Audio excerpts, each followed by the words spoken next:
we'll bring it up. Big fan of B2K.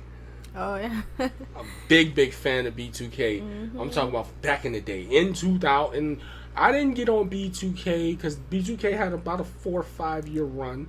Mm-hmm. Maybe, 3 to 5 year run. Because it was quick. It was quick. But it was so impactful. Yeah. It was so impactful that 20 years later, they're on Drink Champs. Amazing. And you're, just by proxy, you're a loving hip-hop girl. I am. So you have your own information. So I'll start and you can chime in. So, okay. And I'm going to start from the beginning because I was a real fan, and this is a music podcast. I know some of you guys might have forgot that just by the way we format it. Yeah. Indica Illustrations is a music podcast, 100% though. But as we continue, I was like hot on them. Like all of this, I got their albums, I got their DVDs. Mm-hmm. I was on them heavy, and then they just broke up. We heard a lot of things that went on. A lot of things that we won't talk about because I guess they're not confirmed because that's not what they said on Drink Champs. I ain't listened to the whole interview, but in the first hour, I got what I was looking for. It comes out to be allegedly, and this is just what we're saying, but that they broke up because Omarion was basically over a chick, and they weren't making no money. Music business is the music business. They weren't making no money at that time when they were on that big run that they were on. They ain't really making no money. Wow. And they kind of made a plan to where, okay, bro, we gotta get up out of this. You know what I'm saying? Mm-hmm. And it comes to turn out that, and I can believe this. I'm sorry, I can believe this, and you can give me your opinion. I believe that Omarion was tender dick. Omarion, the whole time wanted to be the top, and maybe he was. I'm gonna throw in my opinion because this is This is not emotional, but like I'm tied into this because this was in real time, and I always wondered. Yeah. But they said that Omarion conspired and kind of told the managers and the label what they were planning to do, even though he was acting like he was going to be a part of it with B, Fizz, and Boog, like that they were going to try to get up off the label because they weren't being paid for all the success. Right. Looking at Omarion's Vlad interview from a couple years ago, from in hindsight, yeah, and looking at the verses, he seemed very cocky, and he seemed like he was just going to take it. He seemed like he was just going to take it, and he doesn't seem like he was very prepared. Yeah. He seemed like he seems like he's very into himself. Mm-hmm. And he comes off to be somebody that is not. That's what I feel like. Yeah. So I believe everything that was said because they were gold. They were gold. Yeah. They only came out with a couple of albums. They could have been like Boys to Men. Yeah. Because they were becoming young men. Mm-hmm. Their music was, for the teens, but they really could have did that. Yeah, I think so too. And Omarion being the lead singer and you knowing how the music business is, CT, you've seen them on Love and Hip Hop. I didn't see it per se. I seen a couple episodes. Yeah. But give your opinion on this big breaking news with the B2K situation. I think it's funny because I didn't know any of this stuff. Now, Fizz, right? Lil Fizz, yeah. Yeah, Lil Fizz. Basically got with Omarion's old BM. You know what I'm saying? I think that's so, why did that occur, first of all? Well, bro, if you remember it and bro, people on Love and Hip Hop, they will tell you they write their own storylines. They're in control of their narrative. Okay. They do it's Love and Hip Hop is Love and Hip Hop. It's TV, so yes, it's gonna be cut up. It's gonna look a certain way. Mm-hmm. It's TV. They take what you give them. You can't give them they can't take what you don't give them.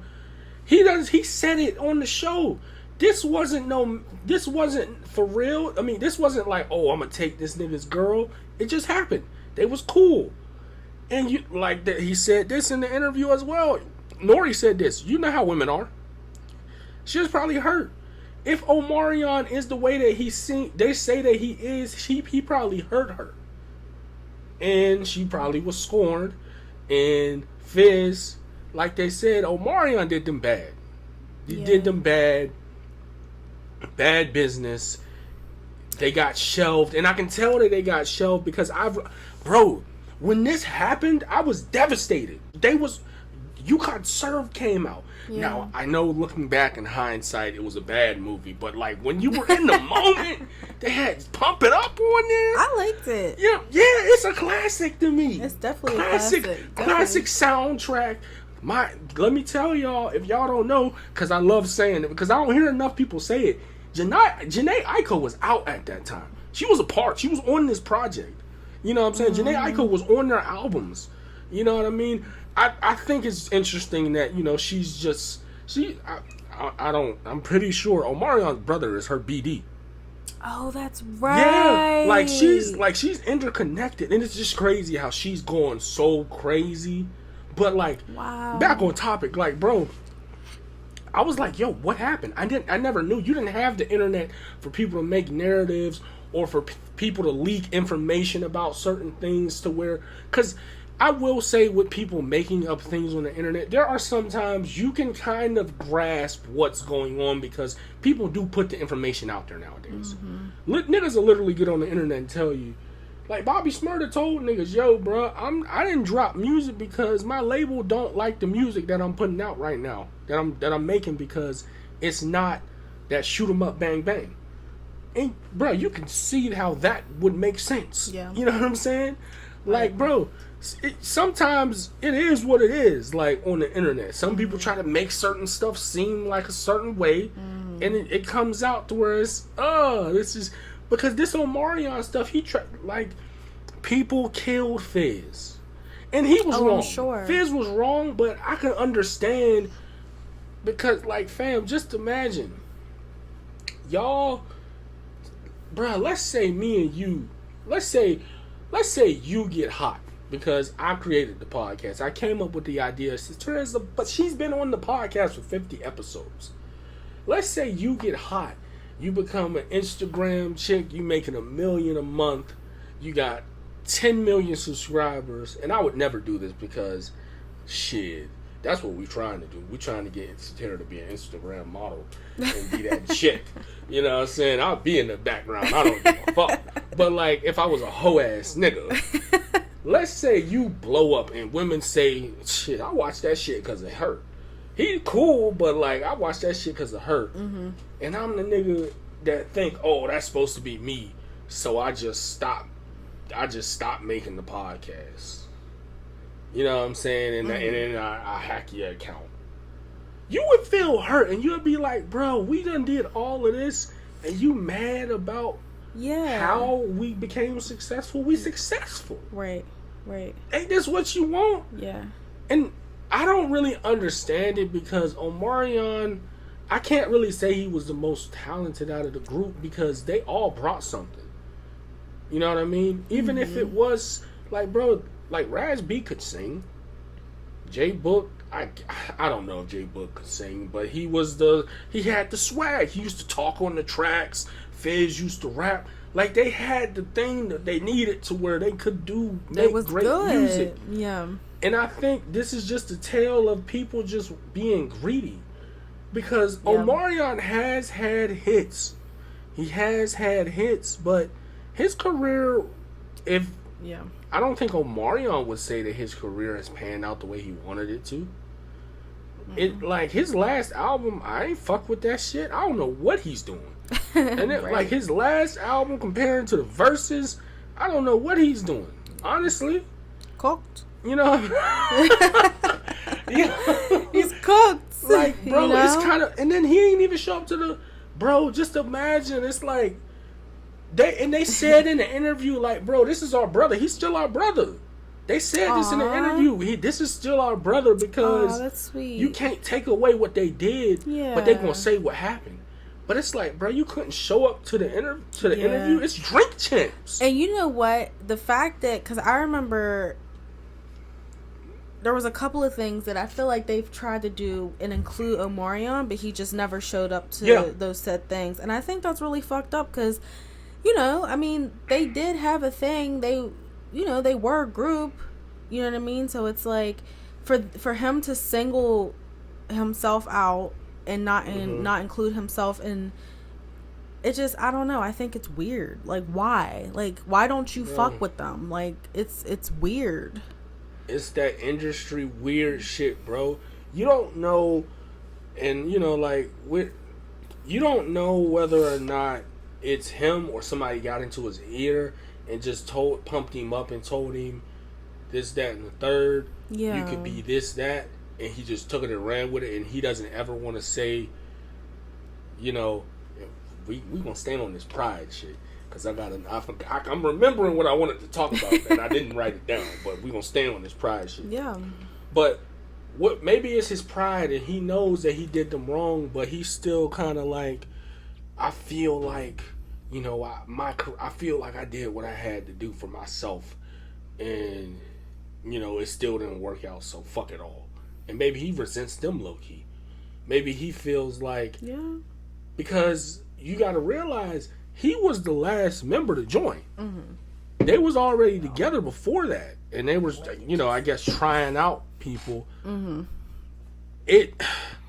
You see, you understand that Marcus Houston is, I want to say that's his cousin. Oh, really? Yeah, so Marcus Houston kind of did the same thing. He was a part of, I think he was a part of Immature and then IMX, and then he kind of had his small run. I'm not gonna lie, I never heard of Immature before. It was before our time. It was in the 90s. I was about to say, because I ain't never heard. No, but they was... Okay. You know what I'm saying? Yeah, okay. They did their thing. So, but like, he kind of did the same thing. And I want to say Marcus, Omarion looks like he tried to do that thing and it just didn't. I mean, with Marcus Houston, I think Marcus Houston was successful doing something else, but he was married to the whole 17-year-old, so he done been canceled. But I feel like he was still successful in his life. Mm-hmm. But I feel like Omarion tried to do the same thing, and it didn't pan out. And I feel like his pride is so hard because he's talented. We're not going to sit here and act like he's not talented. He made Icebox. Yeah. You know what I'm saying? He made Go. Like, it was a moment. He made Speed, and we fuck with that Speed song. Yeah. Like, he got a couple of jams that we fuck with. Yeah. You know what I'm saying? Apple won't let me download that song for some reason. Hey, man, anybody that got the plug to the music that you own, I'll pay you. If you got a catalog that goes back to the 2000s, I need parts, bro, because these streaming sites is lame. I will pay you, bro. I'll pay you. Give me a hard drive or something. I'm a real hip-hop head, and there's just a lot of songs that I can't find. Right. It's mixtapes. I know you got it. Y'all got it. I was late to the party. I just got hip on the Apple stuff. I was like, somebody bless me, please. I'm putting this in a clip because I need to be blessed. I know you're out there. I'm a hip-hop head. I love hip-hop. Please bless me. Same here with any R&B music. Ladies, please, help me. We will pay you. Help me out. No exorbitant prices, but like, we'll pay you. Just send the link. Airdrop it or something, please. Yeah. But let's move on. Pride.